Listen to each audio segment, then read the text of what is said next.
तराल कश्मीर में महकमा social forestry ने आज एक तकसीमकारी प्रोग्राम का एहतमाम किया, जिसमें महकमे ने नागबल गांव में मुस्तहिक अफराद में शहद की मक्खियों के छत्ते तकसीम किए और मकामी लोगों में बेदारी पैदा की। तकरीब में DDC member Tral doctor Harbaksh Singh ने बतौर मेहमान खुसूसी शिरकत की, जबकि डीएफओ पुलवामा मंजूर अहमद, रेंज ऑफिसर जावेद अहमद और दीगर मुलाजमीन भी मौजूद थे। इस मौके पर गाँव के तकरीबन 14 मुस्तहिक अफराद को महकमे की तरफ से शुरू किए गए रोजगार प्रोग्राम के तहत शहद की मक्खियों के छत्ते पेश किए गए।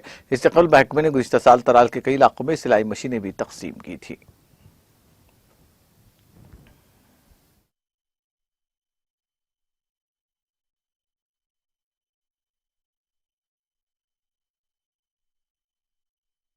जो हमारे डीएफओ साहब हैं, रेंजर है या जितने भी फॉरेस्टर हैं हमारे, इनने बड़ा अच्छा किया।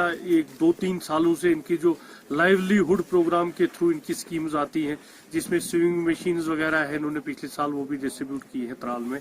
और इस बार जो इन्होंने बड़ा एक इनिशिएटिव किया बी कीपिंग का, इसमें इन्होंने कोई 14 फैमिलियां जो हुई उनको सिलेक्ट किया। प्रॉपर एक प्रोसीजर हुआ, इसमें पूरा एक सिस्टम के तहत जितने फार्म आए थे, तो इन्होंने एक एक पंचायत ही सिलेक्ट करते हैं जिनको साथ में ही सोशल फॉरेस्ट्री का जहां हैबिटेट होता है।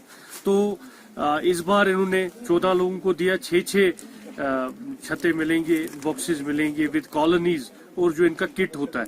उसके बाद ये ट्रेनिंग भी इनिशिएट कर रहे हैं और डीएफओ साहब ने एश्योर किया कि ये इनको मार्केटिंग के लिए भी मदद करेंगे, क्योंकि हमने जंगल बचाने हैं। जो हमारा ये फॉरेस्ट है, ये हमारी पहचान फॉरेस्ट है। जो इकोलॉजिकल बैलेंस है, जो भी